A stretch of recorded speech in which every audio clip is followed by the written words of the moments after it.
오랜만에 이렇게 얼굴을 뵙는 분들이 있는데 주의 이름으로 환영하고 축복합니다. 우리 하나님 말씀 듣기 전에 한번 믿음으로 고백합시다.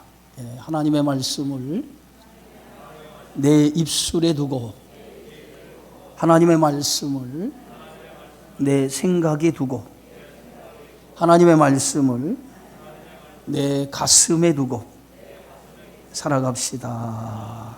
아멘. 이 복음서를 우리가 보다 보면 유난히 예수님께서 이 병자들을 치유하시고 귀신 들린 자들의 귀신을 물리치는 그런 치유 사역에 대한 말씀이 많이 나와요.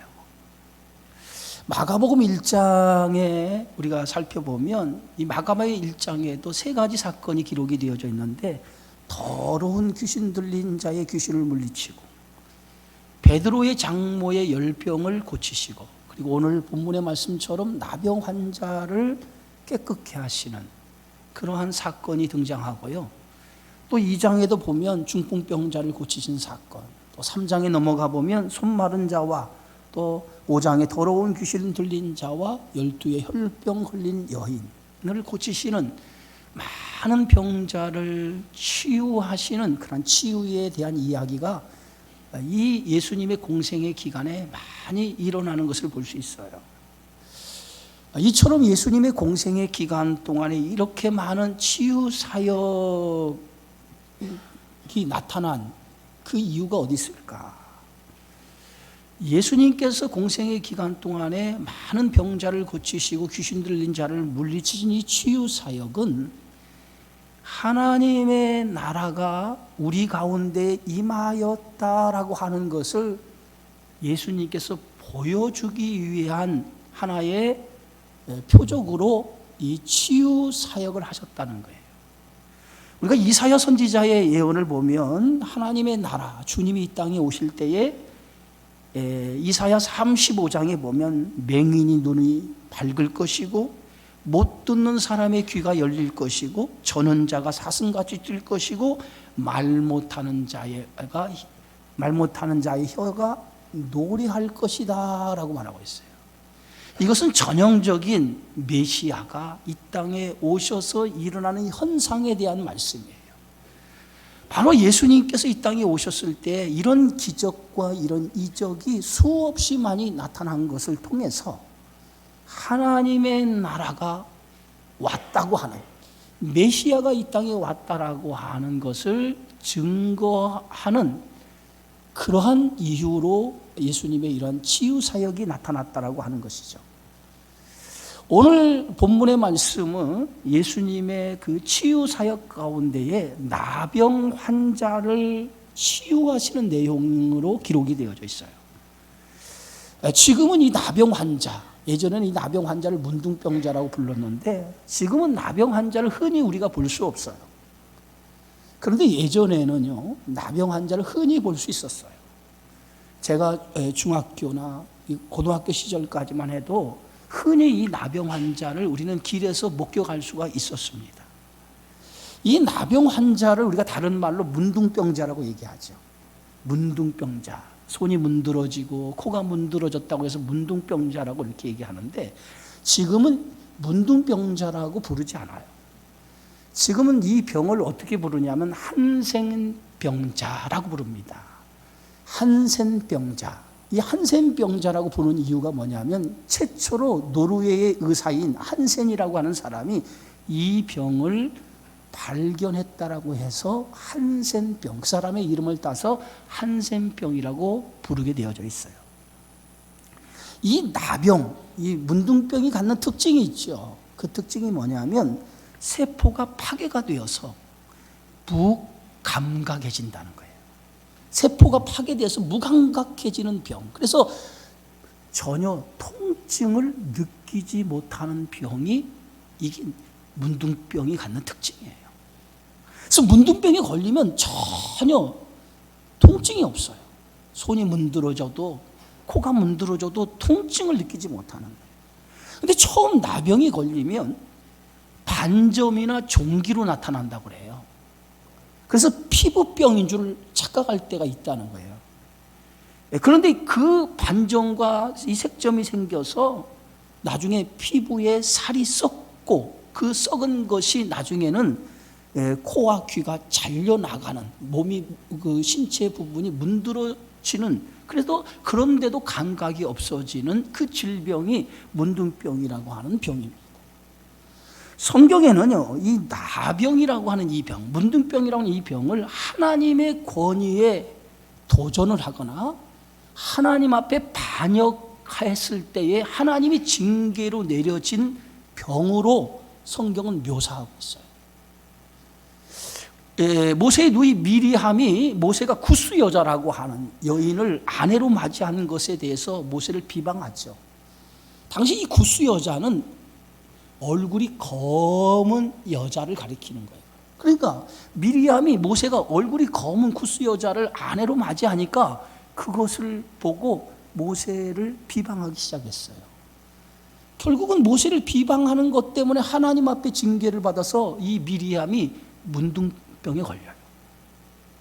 또 열왕기하에 보면 엘리야의 종 게하시가 엘리사를 속이고 나만 장군에게 그 물품을 제공받은 것 때문에 저주를 받아서 문둥병에 걸려요.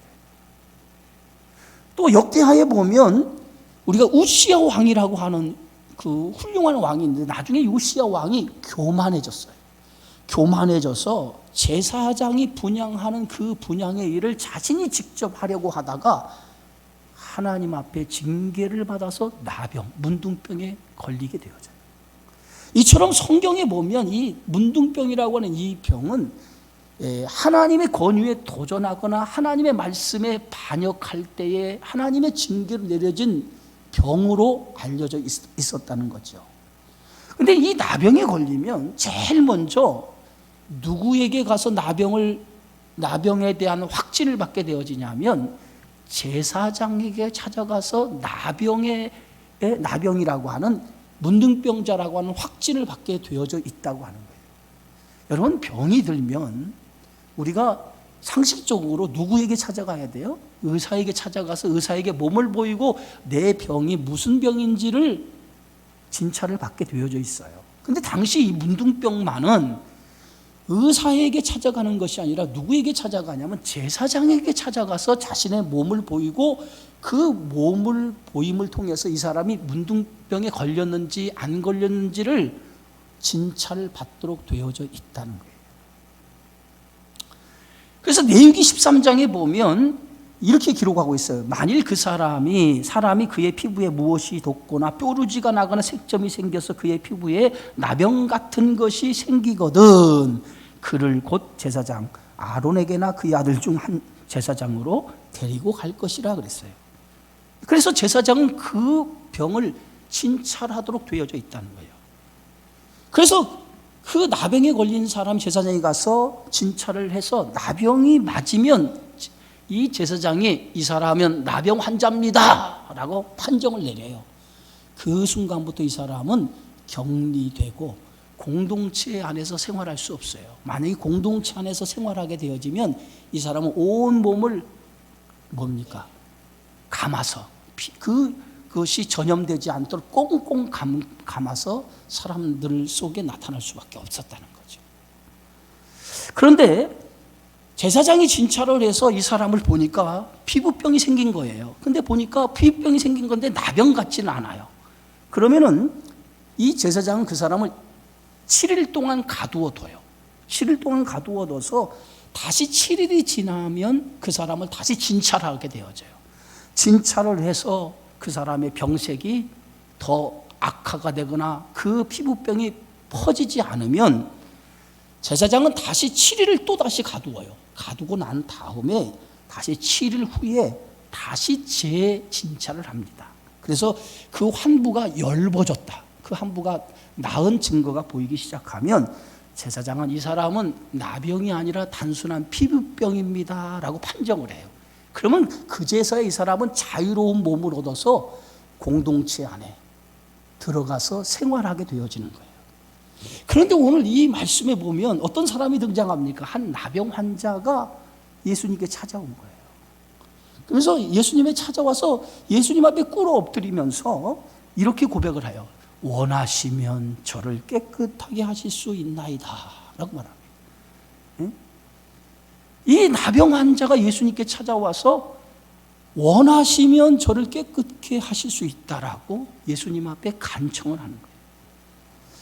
여러분, 이 나병 환자가 예수님께 찾아와서 원하시면 저를 깨끗게 하실 수 있습니다 라고 이렇게 고백할 수 있었던 것은 그가 예수님에 대한 믿음을 가졌기 때문에 예수님 앞에 나와서 이런 고백을 했다는 거예요.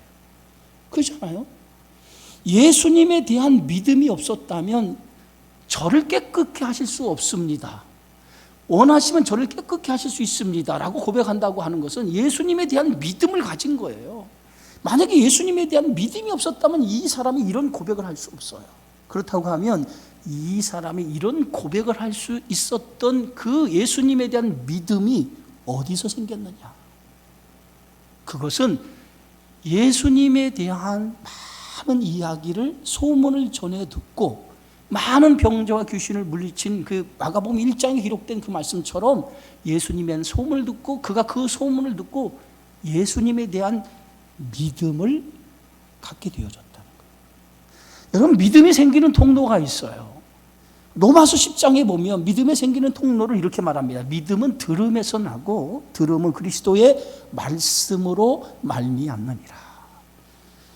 그래서 무엇보다도 믿음이 생기는 통로가 뭐냐면 듣는 것이라는 거예요. 그래서 믿음은 들음에서부터 생긴다는 거예요. 듣지 아니하고서는 믿음이 생기지 않는다는 거예요. 여러분, 하나님의 말씀을 우리가 들어야 할 이유가 여기 있는 거예요. 우리가 하나님의 말씀을 처음에 들 때는 그 말씀이 나에게 믿음으로 다가오질 않아요. 그 말씀이 나에게 믿음으로 다가오지 않는단 말이에요. 그런데 점점 하나님의 말씀을 자꾸 듣다 보면 하나님의 말씀이 나에게 믿음으로 다가오고 믿음으로 받아질 때가 있다는 거예요. 왜냐하면 하나님의 말씀 안에는 씨와 같은 거예요. 씨에는 생명력이 있는 것처럼 말씀은 씨와 같은 거예요. 그래서 말씀을 자꾸 듣다 보면 그 말씀이 내 안에서 자라게 되어져 있어요. 자라게 되어져 있어요. 그래서 자라서 싹이 나고 잎이 나고 나중에 열매를 맺게 되어져 있는, 그게 말씀이 가지고 있는 능력이고 말씀이 가지고 있는 힘이에요.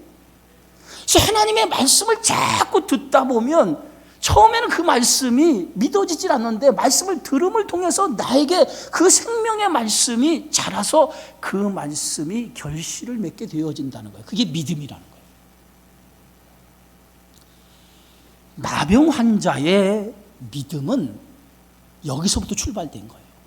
예수님에 대한 소문을 전해 듣고 그 예수님에 대한 말씀을 들음으로 인해서 이 사람이 믿음이 자라서 믿음이 생겨진 거예요. 그래서 이 나병 환자가 예수님을 찾아와서 뭐라고 얘기하냐면, 원하시면, 주님이 원하면 자신을 깨끗하게 하실 수 있다라고 이렇게 고백하는 거예요. 그 말은 주님이 원하시면이라고 하는 말은 주님은 능히 나를 죽이기도 하고 살리기도 하실 수 있는, 나의 이 문둥병을 고칠 수 있는 능력을 가지신 분이라고 하는 그런 믿음의 고백이라고 하는 거예요. 여러분, 사람이 살고 죽는 것은 우리 손에 있는 게 아니잖아요. 하나님의 전적인 주권 아래에 있는 거예요. 우리는 하나님의 절대적인 주권을 인정하고 살아가는 그러한 사람이 믿음의 사람이라는 거예요. 네? 주님이 원하시면 나를 깨끗하게 하실 수 있습니다. 주님이 원하신다면 나를 고칠 수 있다는 거예요. 나를 이 나병에서 깨끗게 하실 수 있다는 거예요. 이 고백 속에 담겨져 있는 말씀이 뭐냐면 주님의 절대적인 주권을 이 나병 환자는 인정하고 있다는 거예요. 주님이 원하시면 나를 고칠 수 있다라고 주의 주권을 인정하고 있는 거예요. 여러분, 예수님은 어떤 분이십니까? 예수님은 세상을 만드신 분이에요. 세상을 만드신, 모든 피조물을 만드신 창조주, 그것이 예수님 아닙니까? 그래서 이 세상은 주님의 손으로 만들어지지 않은 것이 하나도 없어요. 그래서 신명기에 보면 나 외에는 신이 없도다. 나는 죽이기도 하며 살리기도 하며 상하게도 하며 낫게도 하나니 내 손에서 능히 빼앗을 자가 없다라고 이렇게 말하지 않습니까? 그러면 오늘 이 나병 환자는 주님의 주권을 인정한 거예요. 주님은 능히 모든 것을 하실 수 있는 분입니다.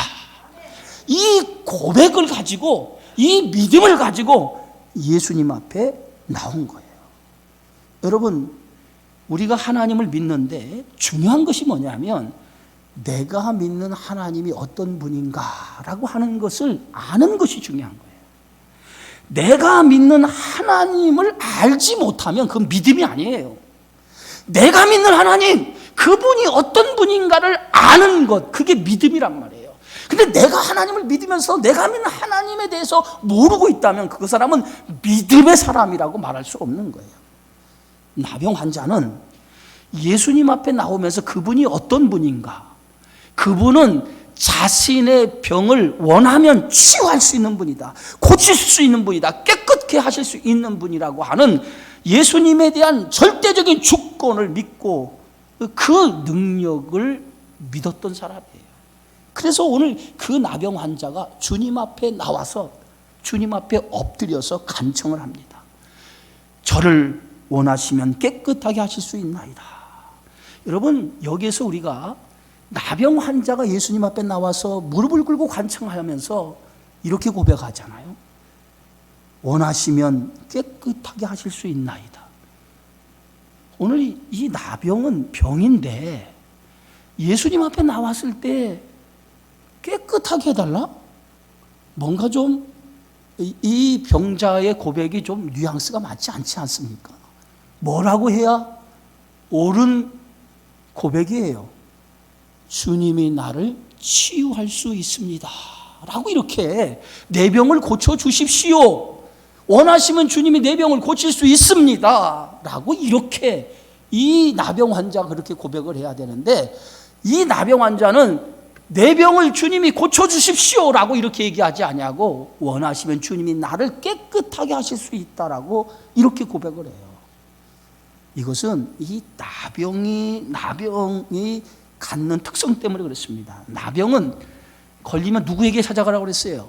제사장에게 너희의 몸을 보이라고 말씀한 것은 이 나병이 갖는 특성이 뭐냐면 종교적인 병이라는 거예요. 나병은 세포가 죽어서 감각이 없어져 죽어가는 질병이 이 나병, 문둥병이에요.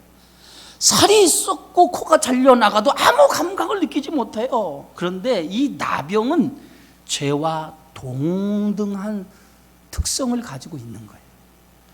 여러분, 죄는 뭐야? 무감각한 거예요. 죄라고 하는 것은 무감각해. 만약에 여러분 죄를 남에게 거짓말하고 남을 속이고 이런 것들이 만약에 감각이 있어가지고 그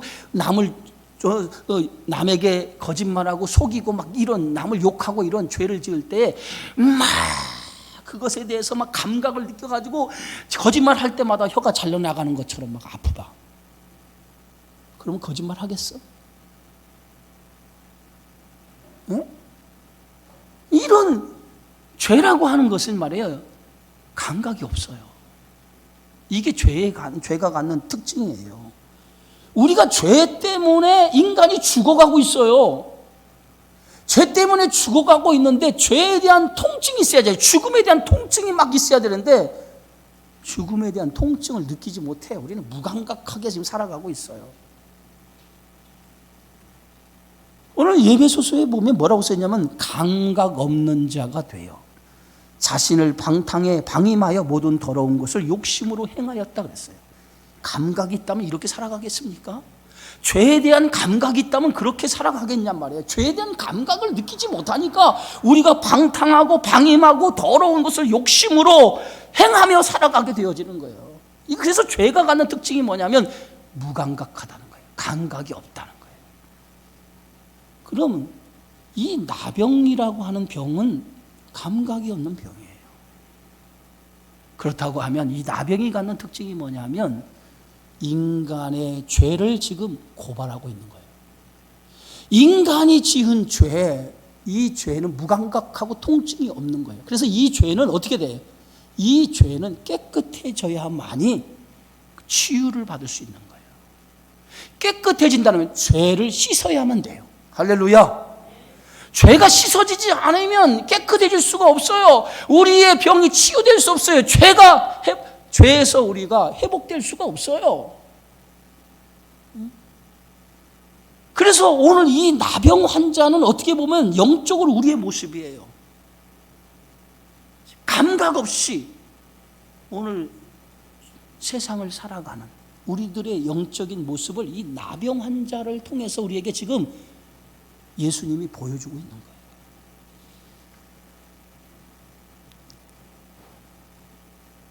이 나병 환자는 지금 누구 옆에 나왔죠? 예수님께 나왔어요. 예수님께 나와서 예수님 앞에 꿇어 엎드리면서 주님만이 깨끗하게 하실 수 있습니다. 그 누구도 자신을 깨끗하게 하실 수 없다는 거예요. 오직 주님만이 나를 깨끗하게 하실 수 있습니다. 이게 무슨 고백이에요? 예수님이 메시아, 구원자, 우리의 죄의 값을 위해서 오신 메시아라고 하는 것을 고백하고 있는 믿음의 고백 아닙니까? 이렇게 주님을 향해서 주님만이 내 죄를 씻을 수 있습니다, 나의 병을 치료할 수 있습니다라고 고백했던 이 나병 환자를 향해서 예수님은 손을 내밀어요. 오늘 말씀에 마가복음 1장 41절에 이렇게 기록하고 있어요. 예수께서 불쌍히 여기사 손을 내밀어 그에게 대시며 이르시되 내가 원하노니 깨끗함을 받으라. 오늘 예수님께서 손을 내밀어 그에게 대시며 그랬어요. 그런데 예수님께서 그에게 손을 내밀어 대신 이유가 있죠. 그 이유를 오늘 성경의 마가복음이라고 하는 마가는 이렇게 밝히고 있어요. 불쌍히 여기사. 예수께서 그를 불쌍히 여겨주셨다는 거예요. 불쌍히 여겨서 손을 내밀어 주셨다는 거예요. 예? 구원은 하나님이 나를 불쌍히 여겨주셔서 구원이 시작된 거예요. 하나님이 나를 긍휼히 여겨주시지 않았다면 저와 여러분은 구원받을 길이 없어요.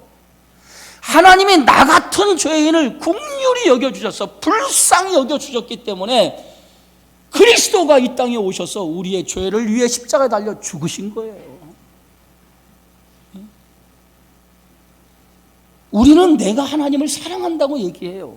내가 하나님을 사랑합니다라고 얘기하는데, 그러나 엄밀히 말하면 내가 하나님을 사랑한 것이 아니라 하나님이 먼저 나를 사랑해 주었기 때문에 내가 하나님을 사랑하는 거예요.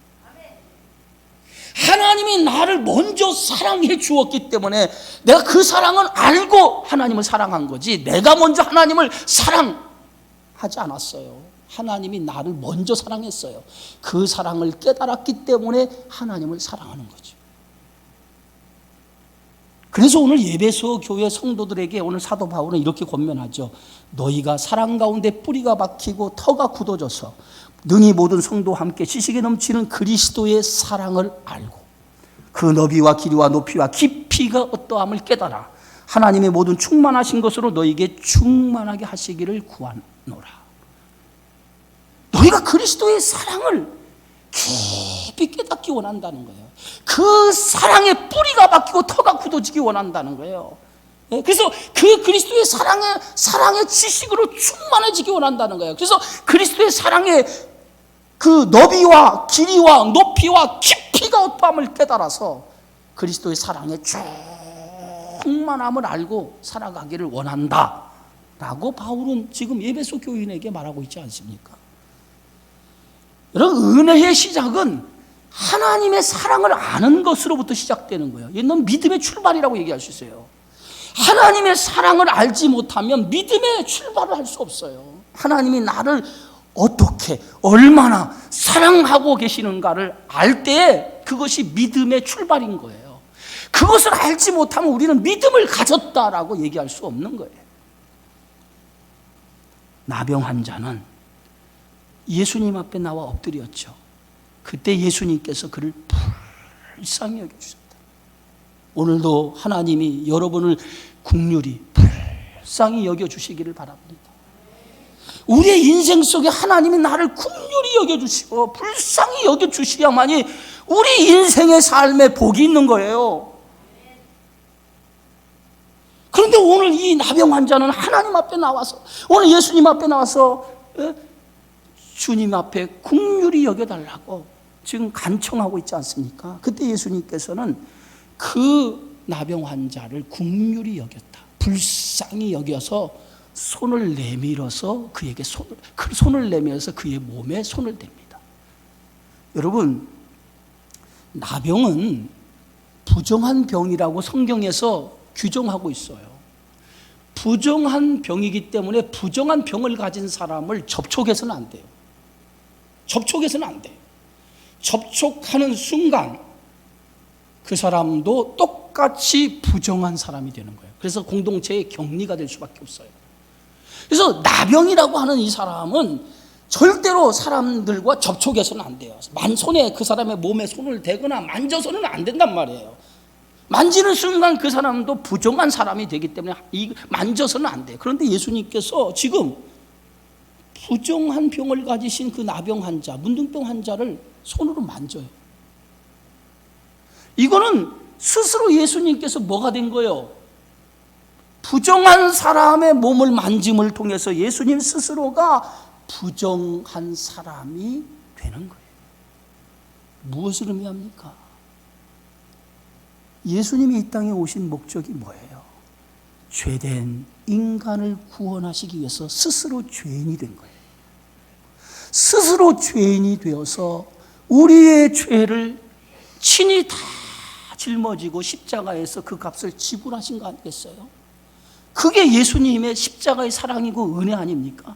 지금 예수님께서 그 나병 환자의 부정에 손을 댐으로 자신이 부정한 사람이 되어서 그 부정을 그 사람의 부정을 몸에 끌어안음으로 인해서 자신이 부정하고 그 사람을 깨끗해지는 방법을 예수님이 선택했다는 거예요.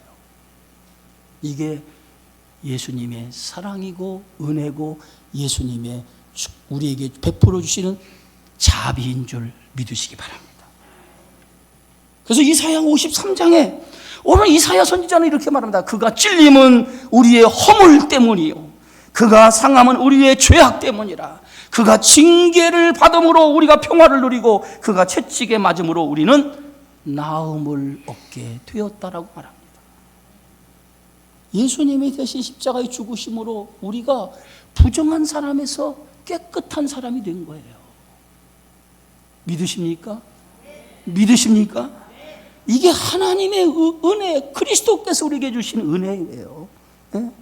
그래서 오늘 예수님이 그 나병 환자에게 손을 대면서 뭐라고 얘기하시냐면 이렇게 얘기합니다. 내가 원하노니 깨끗함을 받으라.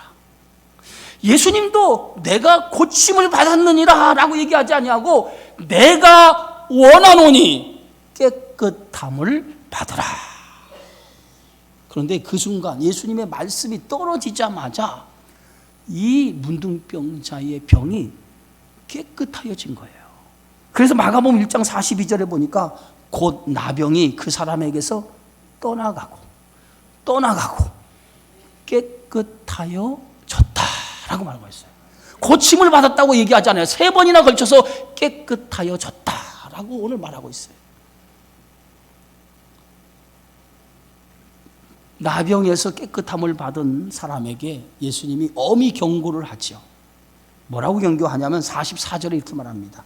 곧 보내시며 엄히 경고하사 이르시되 삼가 아무에게 아무 말도 하지 말고 가서 내 몸을 제사장에게 먼저 보이라는 거예요. 그리고 내가 깨끗하게 되었으니 모세가 명한 것을 드려 그들에게 입증하라고 예수님이 말씀하셔요. 예수님이 가서 아무에게서나 말하지 말라는 거예요. 왜 예수님께서 그 나병 환자를 고치시고 그 나병 환자에게 아무 말도 하지 말라고 예수님께서 경고하셨을까요? 예수님이 오신 목적이 거기에 있지 않기 때문에 예수님이 오늘 이렇게 얘기한 거예요. 예수님은요, 공생의 기간에 많은 병자를 치유하시고 귀신 들린 자를 귀신을 물리쳤었어요. 근데 그것은 하나님의 나라가 임한 것을 보여준 하나의 사인이지, 그것이 예수님이 원하시는 복음이 아니에요. 복음은, 예수님은 이 치유하는 것, 병자를 고치시고 귀신을 물리치시는 것은 하나님의 나라를 전하는 수단이지 목적이 아니라는 거예요. 근본적인 것은 하나님의 나라의 복음을 전하는 것이 근본적인 목적인 거예요. 거기 하나님의 나라가 임한 것을 보여주는 사인으로 치유가 일어나고 귀신 들린 자를 물리치시는 것을 예수님이 보여주신 거예요. 여러분, 기독교에는 많은 기적이 있어요. 믿으십니까?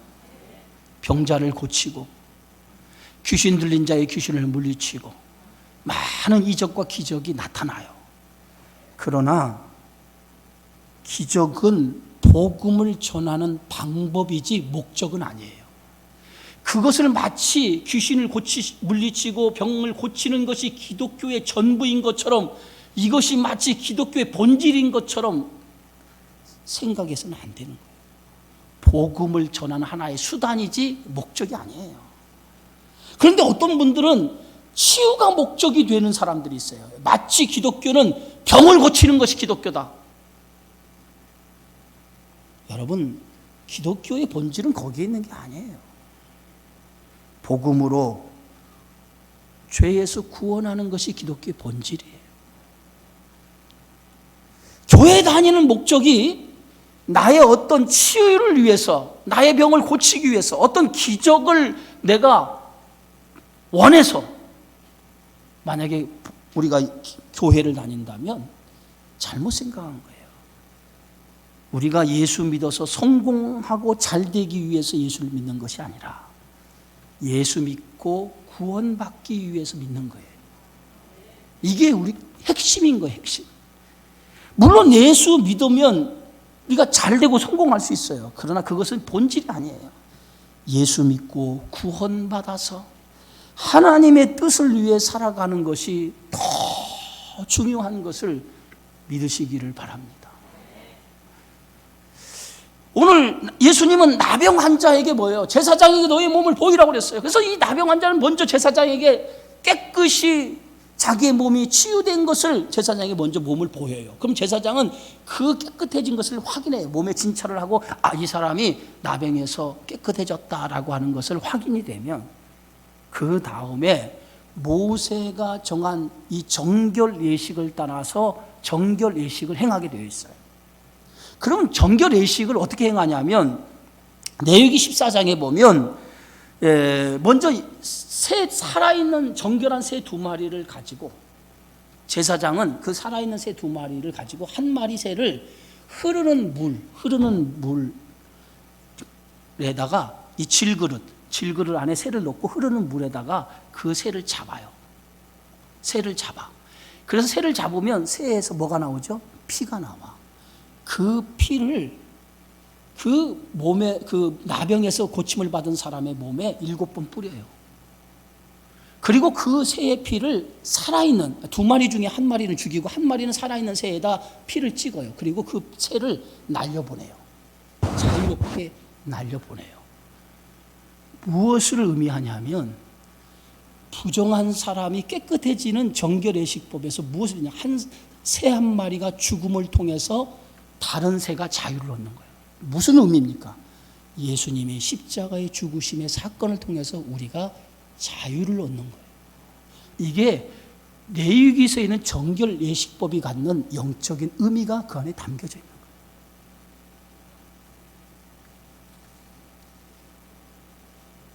거예요. 우리의 죄가 예수님의 십자가의 은혜를 통해서 씻음을 받은 거예요. 그 대가로 저와 여러분들이 구원을 얻고 죄에서 자유함을 얻고 영원히 사는 소망 가운데 살아가는 인생들이 되어진 줄 믿습니다. 이게 예수님이 우리에게 주신 축복이에요. 사랑하는 성도 여러분, 오늘 이 나병 환자의 치유하시는 이 사건을 통해서 무엇을 얘기하냐? 우리 모두는 나병 환자와 같이 영적으로 질병에 걸려 죽어가는 자였다는 거예요. 아무런 감각 없이, 죄라고 하는 것에 감각 없이, 고통 없이 죽어가고 있는 사람들이었다는 거예요. 그런데 예수님이 우리를 불쌍히 여겨주셔서 이 죄로 인해 무감각하게 살아가는 우리를 예수님이 대신 우리의 죄를 짊어지심으로 인해서 나를 깨끗하게 하심으로 우리를 죄에서 구원해 주셨다는 거예요. 이것을 오늘 나병 환자가 치유되는 사건을 통해서 지금 예수님이 누군가라고 하는 것을 지금 마가는 이 사건을 통해서 지금 드러내고 있는 거예요. 오늘 45절에 예수님께서 이렇게 말하죠. 그러나 그 사람이 나가서 이 일을 많이 전파해 널려 퍼지게 하니, 예수님께 삼가 아무에게도 이 말을 하지 말라고 했는데 그 치유받은, 고침을 받은 깨끗해진 나병 환자가 자신이 된 일을 사람들에게 전하기 시작합니다. 저는 이 모습 속에서 저와 여러분의 사명, 이 주님의 교회가 가져야 될 사명이 여기 있다고 생각합니다. 부정한 우리를 당신의 십자가의 피로 깨끗하게 해서 정한 사람으로 만드신 하나님의 은혜, 그 은혜를 믿음으로 우리가 고백하고 살아간다고 하면 오늘 이 나병에서 깨끗해진 사람처럼 사람들에게 가서 그리스도의 복음을 전하는 삶, 이것이 교회의 사명이고 저와 여러분의 사명이 되어지는 줄 믿습니다. 여러분, 다미안 신부라고 하는 이야기, 다미안 신부의 이야기를 들어보신 적 있습니까?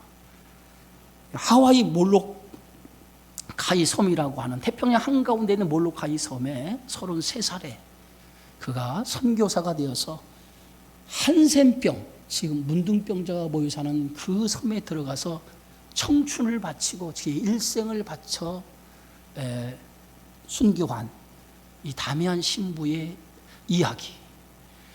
그런 이 한센병에 걸린 사람들 그 섬에 들어가서 그들에게 복음을 전하는데 직접 예수님처럼 그들의 환부를 닦아주고 그들을 섬기면서 그들과 함께 생활을 하게 되어져요.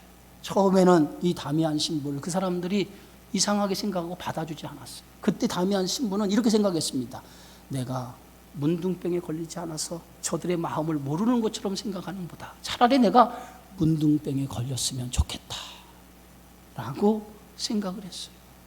근데 어느 날 그 몰로카이 섬에서 이 문둥병자를 위해서 섬기며 살아가고 있을 때 어느 날 주전자에 뜨거운 물을 담아가지고 가다가 그만 그 뜨거운 물이 발등에 떨어졌어요. 그런데 그 순간에 아무런 감각이나 통증을 느끼지 못했어요. 다미안 신부가 문둥병에 걸린 거예요. 그때 이 다미안 신부는 그 뜨거운 물주전자를 땅에 놓고 무릎을 꿇고 하나님 감사합니다. 내가 문둥병에 걸려 저 사람들의 마음을 알게 하시니 감사합니다. 라고 하나님 앞에 감사로 고백하게 되어지죠. 그리고 평생을 그 한센병자, 문둥병자에게 그리스도의 복음을 전하면서 인생을 마쳤어요. 여러분, 저와 여러분이 주신 사명이 어디에 있어요? 예수의 생명을 전하는 것, 그것이 저와 여러분에게 주신 사명이에요. 나병 환자와 같은 우리를 구원해 주신 하나님의 사랑을 다시 한번 생각하고 그 사랑을 아직도 죄에 무감각해져서 살아가는 인생들에게 복음을 통해 하나님의 사랑을 전하는 우리 주님의 교회, 저와 여러분의 삶이 되어지기를 주의 이름으로 축원합니다. 기도하겠습니다. 주의 은혜 고맙습니다. 오늘도 한 나병 환자의 치유의 사건을 통해서 예수님이 이 땅에 오신 근본의 목적을 깨닫게 해주시니 감사합니다.